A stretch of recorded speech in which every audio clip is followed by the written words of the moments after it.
তিনি সেনাবাহিনীর উপর অসন্তোষ বাড়তে থাকা নিয়েও উদ্বেগের কথা জানান। সেনাপ্রধান তার মনোভাবের সঙ্গে একমত হন। ঢাকার মোহাম্মদপুরে একটি গুলির ঘটনা সামাজিক যোগাযোগ মাধ্যমে ভাইরাল হয়েছিল। ওই ঘটনার সঙ্গে সংশ্লিষ্ট একজন ক্যাপ্টেন বর্ণনা করেন সেদিন কিভাবে কর্তব্যরত সেনা সদস্যদের জনতা ঘিরে ধরেছিল এবং তিনি পরিবার ও বন্ধুদের কাছ থেকে সমালোচিত হয়েছিলেন। তেমনি সেনাবাহিনীর উপর জনগণের সমর্থন কমে যাওয়ার কথা তুলে ধরে সেনা সদস্যদের ব্যারাকে ফিরিয়ে নেওয়ার পরামর্শ দেন 5 air defence regiment commanding officer lieutenant colonel Mahbub. এ ধরনের বেশ কিছু বক্তব্য সভায় আসে। সেনাপ্রধান কর্মকর্তাদের বক্তব্য শোনার পর সিদ্ধান্ত দেন যে কোনো উস্কানিতেও সেনাবাহিনী ছাত্র জনতার উপর গুলিবর্ষণ করবে না, ছাত্রদের মিছিলকে প্রতিহত কিংবা বাধা দেবে না। মিছিল চলাকালে সেনা সদস্যরা বরং সরে গিয়ে তাদের জায়গা করে দেবে। সেনাপ্রধান সভার এই সিদ্ধান্ত প্রধানমন্ত্রীর সঙ্গে দেখা করে জানিয়ে দেন। এই সিদ্ধান্তে শেখ হাসিনা সেনাপ্রধানের উপর ক্ষুব্ধ হন। 4 আগস্ট রাও ক্লাবে অনুষ্ঠিত অবসরপ্রাপ্ত সেনা কর্মকর্তাদের বৈঠকটিও ছিল একটি গুরুত্বপূর্ণ ঘটনা। ওই বৈঠকে সাবেক সেনাপ্রধান লেফটেন্যান্ট জেনারেল নুরুদ্দিন সহ কয়েকজন সাবেক সেনাপ্রধান উপস্থিত ছিলেন। তারা বৈষম্য বিরোধী ছাত্রদের আন্দোলনের প্রতি সংহতি প্রকাশ করে সেদিন মিছিলও করেছিলেন। 4 আগস্ট দুপুরে গণভবনে শেখ হাসিনার সঙ্গে সাক্ষাৎ করেন স্পিকার শিরীন শারমিন চৌধুরী। তিনি আওয়ামী লীগের গুরুত্বপূর্ণ কয়েকজন নেতার বার্তা শেখ হাসিনাকে পৌঁছে দেন। তাকে অনুরোধ করেন জাতির উদ্দেশ্যে ভাষণ দিয়ে পদত্যাগ করার। সরকারের একজন গুরুত্বপূর্ণ উপদেষ্টাকে শিরীন শারমিন চৌধুরী একথা জানান। তিনি এও জানান তার পরামর্শ ও প্রবীণ নেতাদের বার্তায় শেখ হাসিনা পদত্যাগে রাজি হয়েছিলেন। কিন্তু গণভবনে তখন উপস্থিত আওয়ামী লীগের সাধারণ সম্পাদক ও তথ্য প্রতিমন্ত্রী আরাফাত এর তীব্র বিরোধিতা করেন। রাতে গ্যাং অফ 4 নামে পরিচিত ওবায়দুল কাদের, আনিসুল হক, সালমান এফ রহমান ও আসাদুজ্জামান খান কামাল শেখ হাসিনাকে কঠোর অবস্থানে নিয়ে যান। তারা হাসিনাকে বলেন এখন কোনোভাবেই নরম হওয়া যাবে না, নতি স্বীকার করা যাবে না। প্রধানমন্ত্রী প্রেস উইং থেকে 4 আগস্ট বাংলাদেশ টেলিভিশনের ডিজিকে ফোন করে জানানো হয় শেখ হাসিনা 5 আগস্ট দুপুর 12টায় জাতির উদ্দেশ্যে ভাষণ দেবেন। 4 আগস্ট রাতে ভাষণ রেকর্ড করার জন্য গণভবনে বিটিভির অভি ভ্যান টিম পাঠানো হয়। 5 আগস্ট সকালে বিটিভির স্ক্রলেও প্রধানমন্ত্রীর ভাষণ প্রচারের কথা দেখানো হয়। কিন্তু 5 আগস্ট বেলা 11টায় আইএসপিআর থেকে বিটিভির মহাপরিচালককে জানানো হয় সেনা প্রধান জেনারেল ওয়াকারুজ্জামান বেলা 2টায় জাতির উদ্দেশ্যে ভাষণ দেবেন। আইএসপিআর থেকে অভিভ্যান চাওয়া হলে বিটিভি থেকে বলা হয় অভিভ্যান গণভবনে রয়েছে, সেখান থেকে নেওয়া সহজ হবে। সেনা প্রধানের সেই ভাষণ প্রচার করা হয়েছিল বিকেল 4টায়। বঙ্গভবন সূত্রে জানা গেছে 4 আগস্ট শেখ হাসিনা রাষ্ট্রপতি মোহাম্মদ শাহাবুদ্দিন চুপ্পুকে ফোন করে জানান দেশব্যাপী জরুরি অবস্থা জারি হতে পারে, তিনি যেন তৈরি থাকেন। 5 আগস্ট প্রধানমন্ত্রীর মিলিটারি সেক্রেটারি রাষ্ট্রপতির মিলিটারি সেক্রেটারিকে ফোন করে জানান প্রধানমন্ত্রী যে কোনো সময় বঙ্গভবনে আসতে পারে। প্রিয় দর্শক, অসংখ্য ধন্যবাদ এতক্ষণ আমাদের সঙ্গে থাকার জন্য। আশা করছি শিগগিরই এ ধরনের আরো প্রতিবেদন নিয়ে আপনাদের সামনে আমরা হাজির হতে পারবো। ধন্যবাদ।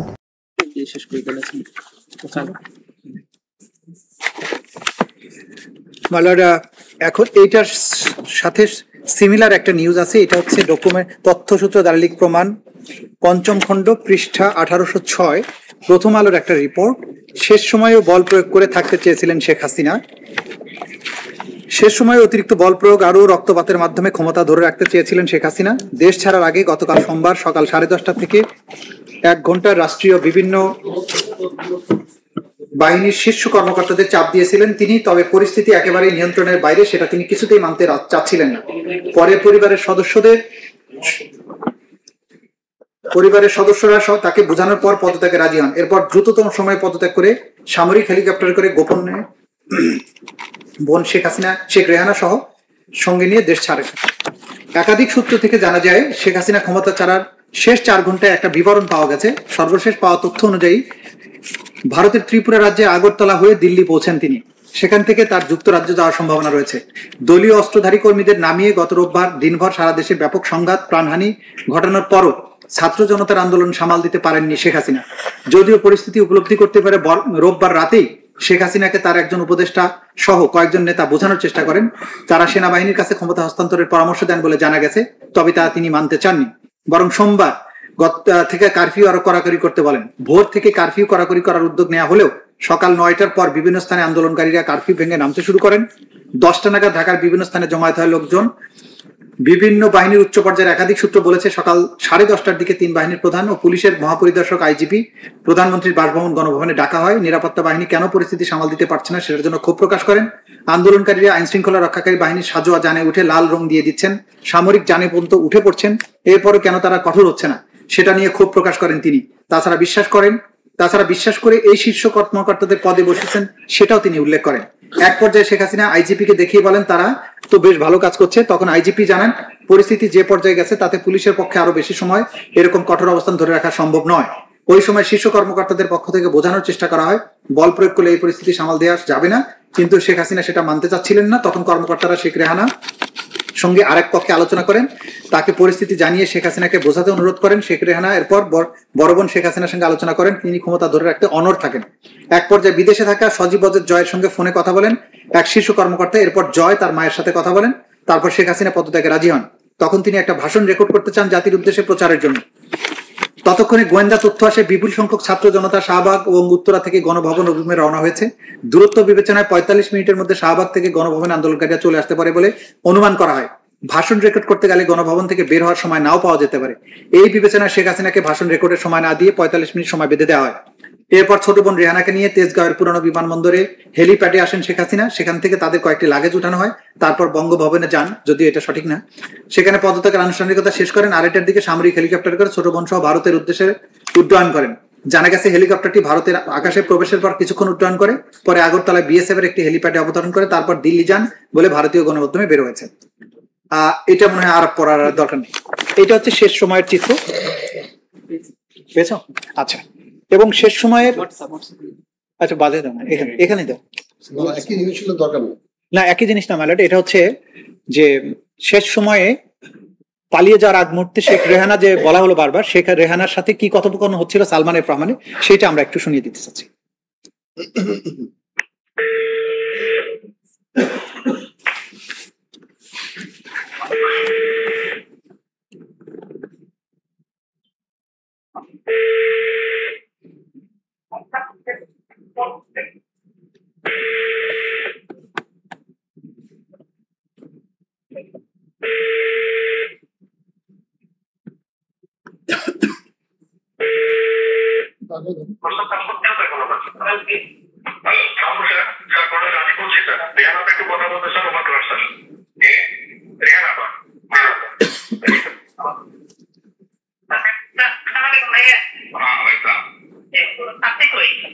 আমি আমার বাসায় থাকেন না, থাকবো না। ঠিক আছে, আমরা অন্য জায়গায় আছি। মানে ববিকে কনভিন্স করছে ফোন না করতে পারলেও যদি বাচ্চার একটা কথা হবে। আচ্ছা, তোমরা অন্য জায়গায় চলে গেছো, আব্বাও গেছে। ঠিক আছে, তো আপনি আমরা যদি বাইরে হতে পারি আমরা বের হয়ে যাবো, আর একটু রাতকেও বের করে ফেলি। হ্যাঁ হ্যাঁ, যেটা হয় আপনি ইমিডিয়েটলি ওই যে সায়ান জয় যেটা বলছে আপনি ওইটা করেন।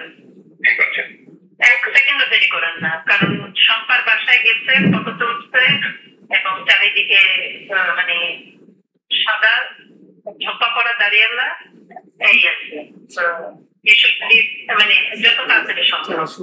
আর আমি কনভিন্স করতেছি যে মানে যা আসে ওইটা করবো আর কি, এখানে একদম থাকা চাইছি না।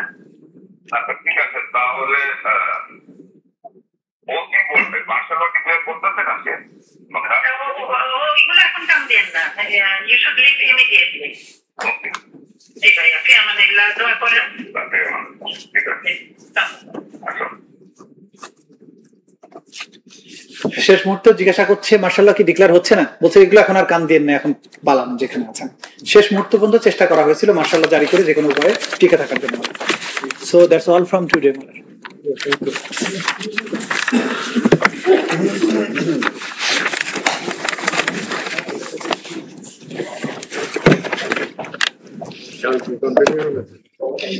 এটা আমরা কন্টিনিউ করতে চাই, কালকে দেখা যাক যত দ্রুত সম্ভব।